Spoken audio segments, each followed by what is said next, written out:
Thank you for coming to my talk. Today I'm going to talk about different factors determining motion event verbalization and conceptualization. So, one second. Okay.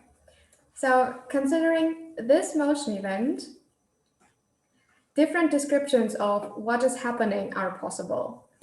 However, several studies have shown that speakers of aspect languages rather focus on the process in their event descriptions, whereas speakers of non-aspect languages perceive the event holistically, or let's say not as ongoing, and rather focus on the endpoint. I think we heard that in the first talk today as well. But therefore, speakers of aspect languages in my studies would be English, would say something like, a fish is swimming, with a focus on the process, while native speakers of the non-aspect language German, which is the other language I analyze, would prefer ein Fisch schwimmt zu Seegras, with a focus on the endpoint of the event. And the major difference between aspect in English and German, which needs to be taken into account here, is that in English, aspect is grammaticalized with a form of to be, and the in form of the verb, and in German, aspect can only be expressed lexically. So as I said, in English, the process can be expressed grammatically with a form of to be and the verb plus ing, so that it's possible to say something like she is walking or he is running. In German, there are a few options to express ongoingness lexically. For instance, it is possible to use adverbials and say, ich laufe gerade, or du rennst in diesem Moment. So it would be something like now and at the moment. And there's also a construction called rheinische Verlaufsform, so that sentences such as ist am Schwimmen, which is basically an equivalent to the progressive form in English, can be produced in German. But it is important to remember that aspect is obligatory in some cases in English, but the use in German is always optional. And as I said, many studies assume that so basically the absence or presence of grammatical viewpoint aspect in the language is the reason for cross-linguistic differences in motion event construal. But more recent studies have attempted to embed this binary grammatical factor into a more complex set of factors, which determines motion event encoding. Von Stutterheim and colleagues, for instance, hypothesized that visual prominence, so-called visual salience, can influence motion event encoding too. So basically, von Stutterheim and colleagues, among others, report that across speakers of both aspect and non-aspect languages, parallel responses could be observed for items showing the highest level of goal orientation, which is an entity in motion that actually reaches an endpoint. So in this case, that would be the house in the distance. However, for items that showed an entity which did not reach the endpoint, descriptions uttered by speakers of aspect languages typically include the path or the location, whereas speakers of non-aspect languages rather mentioned endpoints, even if it was not reached. I tested this factor, so basically visual endpoint salience, in a study myself. I won't go much into detail here, but the design looked as follows. So there were 3 parts. The first verbalization task, which was the regular endpoint condition, a second verbalization task, which was the salient endpoint condition, and a nonverbal memorization task.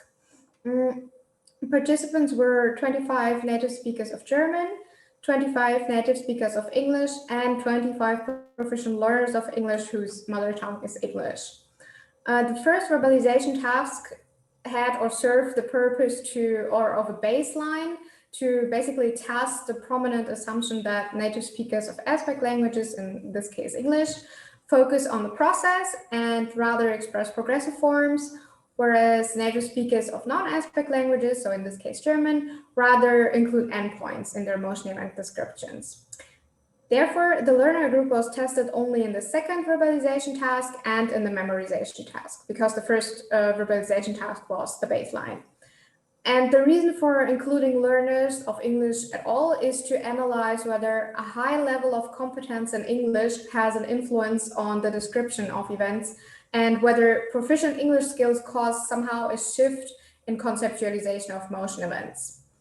And the material was different in every part. The first verbalization task consisted of 10 critical items, which show an entity moving towards a regular endpoint, 5 control items, which show a motion event without an endpoint, and 5 fillers, which show motion events without, or show clips or movements without an endpoint or a change in direction. The second verbalization task had the same critical items, but with a salient, so more or visually more prominent endpoint, and 5 other control items and fillers. In both verbalization tasks, participants had to describe what is happening in written form. And in the memorization task, participants were shown a set of 20 pictures which depicted certain endpoints. 10 of these objects which were depicted presented endpoints which were shown before, and 10 objects were completely new. And the task was to decide whether the object was presented before or not. Yeah, to demonstrate this briefly, this is how the study looked. So this is a critical item in the regular endpoint condition, a car driving towards a pyramid, and the question, what is happening? And in the salient endpoint condition, we have the same critical item, but with a bigger endpoint in this case. And then participants had, again, to describe what is happening. The last part of the study which was a non-linguistic memorization task, asked participants to choose whether certain objects were presented before or not, and they had the options between yes, no, or I don't remember. And this part was the same for every group. So while 10 objects were presented previously, like the one on the left, 10 other objects were completely new, like the one on the right. And results show that the difference between verbalized endpoints in a regular endpoint condition uttered by native speakers of English and speakers of German has not reached statistical significance. So the hypothesis, which assumed that native speakers of German verbalize more regular endpoints than native speakers of English based on the absence or presence of grammatical aspect, could not be verified. And while English speakers verbalize significantly more endpoints in the salient than in the regular endpoint condition, only a tendency for German speakers to verbalize more endpoints could be found between both conditions. As a result, the hypothesis, which assumed that salient endpoints are verbalized more frequently than regular endpoints, could be verified for native speakers of English only. I also found significant differences between native speakers of German and English in the salient endpoint condition, and significant differences between native speakers of German and learners of English. However, no significant differences between native speakers and learners of English could be observed. So due to these outcomes, the hypothesis, which assumed that learners and native speakers of English show similar results, could partly be verified. Although learners did not use any markers of ongoingness in their motion event descriptions, parallel endpoint mentioning behavior could be observed between native speakers and learners of English. 5 minutes, Katharina. What? 5 minutes left.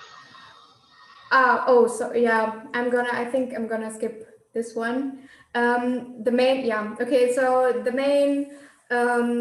study I wanted to talk about is the one that cognitive costs might also play a role in motion event construal. So some authors also argue that non-habitual use of grammatical aspect in non-aspect languages, such as German, as opposed to languages with aspect. Sorry, I lost. So cognitive costs, or the non-habitual use of progressive in German, has a higher, sorry, I lost my point. Cognitive costs also might play a role. Sorry, Katharina, sorry, it was my mistake. You have 10 minutes, sorry. Yeah, Apology. okay. Okay, yeah, because I was a little bit worried, so I lost my point. I just start here. So we have salience, a visual endpoint salience as one non-grammatical factor on the one hand. And other authors further hypothesize that cognitive costs also might play a role in motion event construal. Beppling and Hatton, for instance, suggest that non-habitual use of grammatical aspect in non-aspect languages such as German, as opposed to aspect languages such as English, causes increased cognitive costs, which in turn leads to the omission of markers indicating ongoingness. Slobin, for instance, argues that languages have certain slots for different information. For instance, the combined slot for the expression of motion and manner in satellite framed languages. So due to the fact that aspect is a grammaticized core category in English, no additional cognitive costs are necessary to express it. In German, in contrast, aspect is not grammaticized, so that the use of optional adverbials or paraphrastic constructions would cause increased cognitive costs. And the current study I conduct, which is the basis of my hypothesis, investigates the verbalization and conceptualization of motion events uttered by native speakers of an aspect language and speakers of a non-aspect language. In addition, 3 groups of learners of English are taken into account. The competence levels are subdivided into low, intermediate, and a high proficiency level in English. This study consists of 2 main parts. First, a similarity judgment task with verbal interference and an oral verbalization task with a mouse tracking analysis. Both parts were preceded by 2 exercises each in order to prepare participants for the tasks. And the material in the similarity judgment consists of 5 video clips showing motion events and 2 alternatives for every clip. The main clip in the similarity judgment always shows an entity performing a certain movement towards an endpoint, and the 2 alternatives differ in either the motion or the endpoint. And participants have to decide which of the options looks more like the main clip. I will explain the procedure in more detail in a minute. But the material for the verbalization with the mouse clicking task consists of 20 video clips, also showing motion events. There were 10 critical items showing an entity moving towards an endpoint, and fillers show an entity on its way along a path, while control items also show an entity moving towards an endpoint, but the function is a little bit different here, but I will come to that. So, as I said, in the similarity judgment, participants have to watch 1 clip showing a motion event like this one. And while watching this clip, participants had to say random numbers out loud so that the verbal memorization was suppressed. Afterwards, 2 alternatives were shown. One option shows different movement, like this one, and the other option shows a different endpoint, like this option. And participants then had to choose which of these 2 options is more similar to the main clip. And in the study itself, this would look like this. You see the main clip and have to say numbers out loud to suppress the verbal memorization of the task. And then first we have a different movement with the same endpoint. And the other clip is the same movement, but a different endpoint. And then you can click one option. This would be another example. So we have tiptoeing towards a sofa. And first we have the same movement this time, but a different endpoint. This was always randomized for all the clips.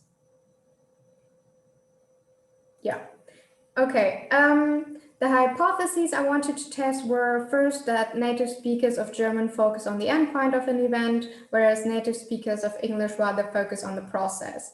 And second, native speakers of German with low and intermediate levels of competence in English show results similar to native speakers of German, while learners with a high proficiency level show results similar to native speakers of English, because they are hypothesized to be influenced by their high proficiency in English.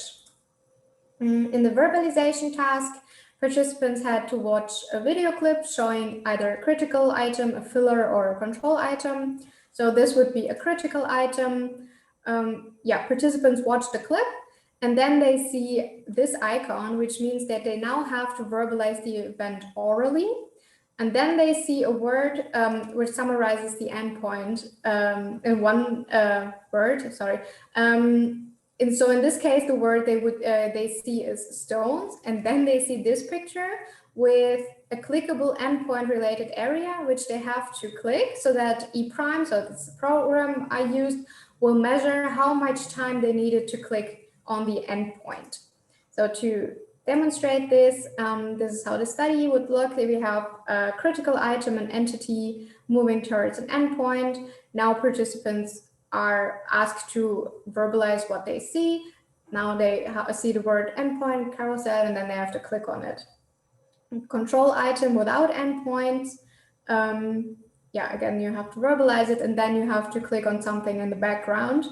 So in this case, sunflowers. So I expect no differences in clicking pace for all the groups. And for the control items and fillers, also show an entity moving towards an endpoint, but participants have to click on something else, not the endpoint, but something in the background to distract them from always clicking on the endpoint. Yeah, and the hypotheses I wanted to test were that, first of all, native speakers of German verbalize more endpoints than native speakers of English. Second, mentioning endpoints in the verbalization task leads to a faster access to the clickable endpoint-related area, which basically means that if someone verbalizes the endpoint before, they should be able to click on the endpoint-related area faster than someone who did not mention it before. And third, native speakers of German with a low and intermediate level of competence in English show results similar to native speakers of German, and learners with a high proficiency level show results similar to native speakers of English. 2 minutes, Katharina, for... Yeah, okay. Yeah, that's my last slide. So, all in all, I want to gain deeper insight into the verbalization and conceptualization of motion events by testing native speakers of the aspect language English and speakers of the non-aspect language German, as well as 3 groups of learners of English with different levels of competence in English.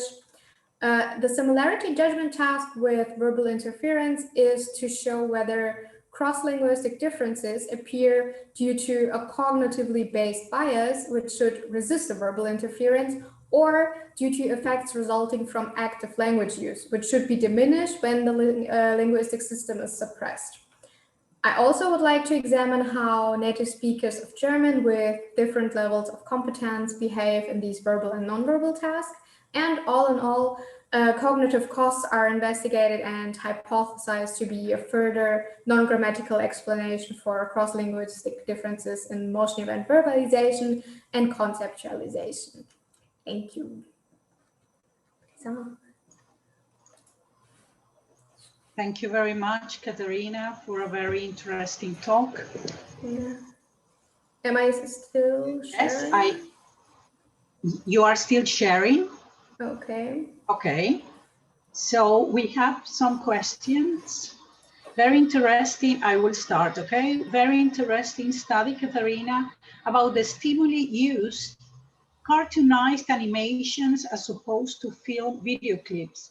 It could be argued that the scenes depicted and how it looks could interfere with perception and therefore lead speakers to process or produce in ways they wouldn't in real life. How would you address this issue?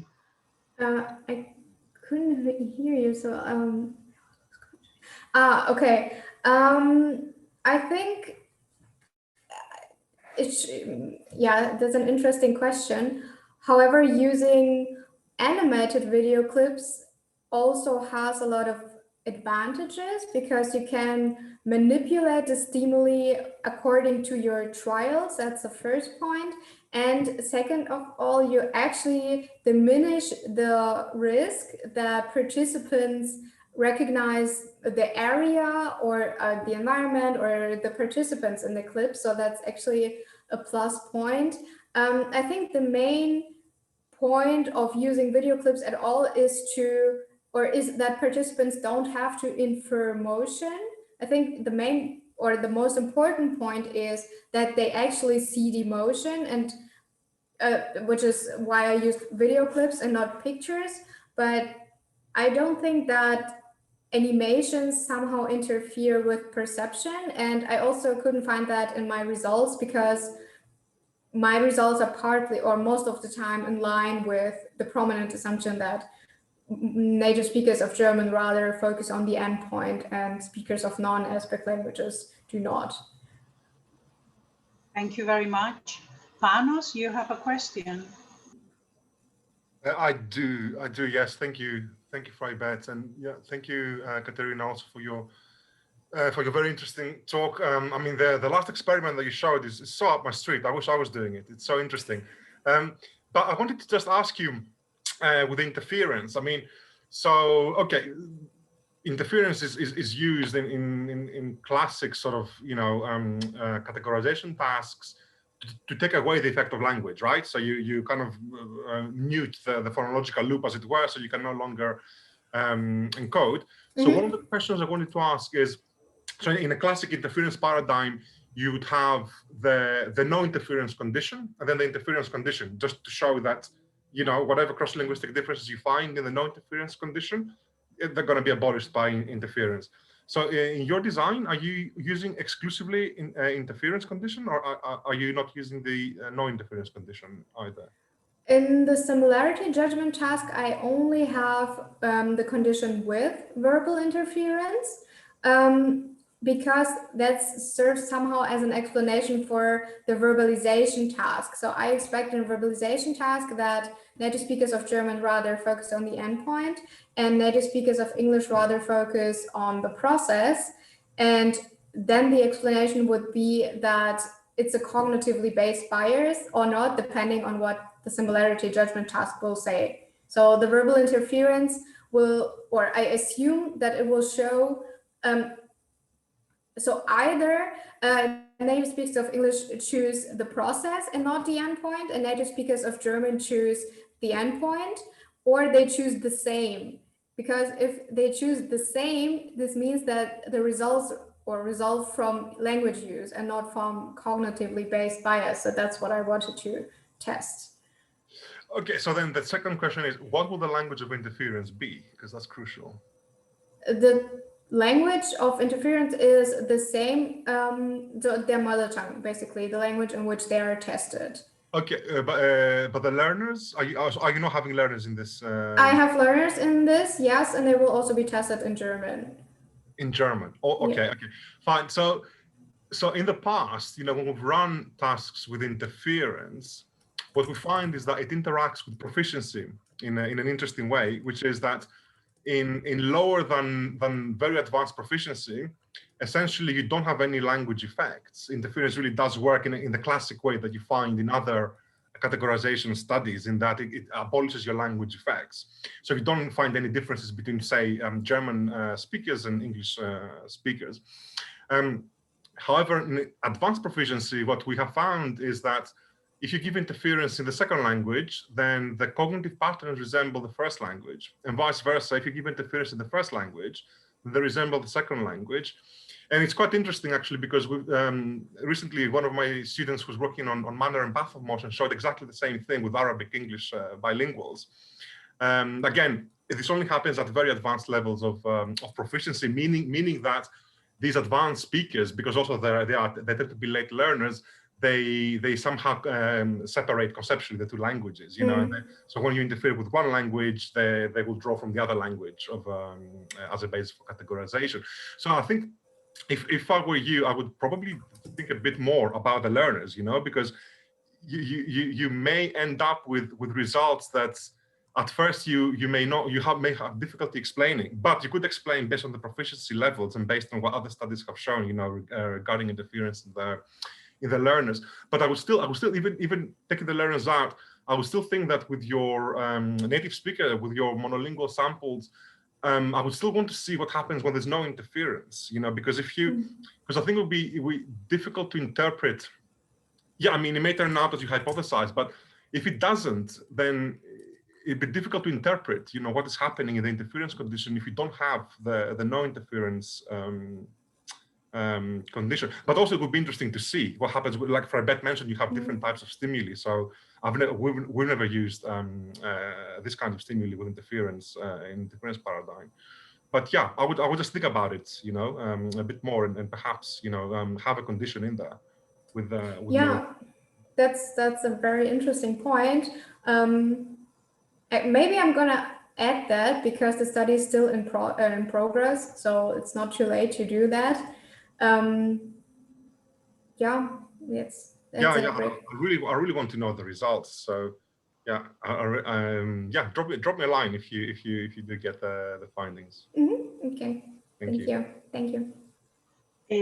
Katharina, someone in the chat is thanking you for that great presentation and wants to know what program did you use to create these animations? It's called iClone. I can write it in the chat. I used iClone 5 Pro and iClone 7. So you can completely design the whole scene with different avatars and animated or non-animated characters. Thank you very much. Any other questions?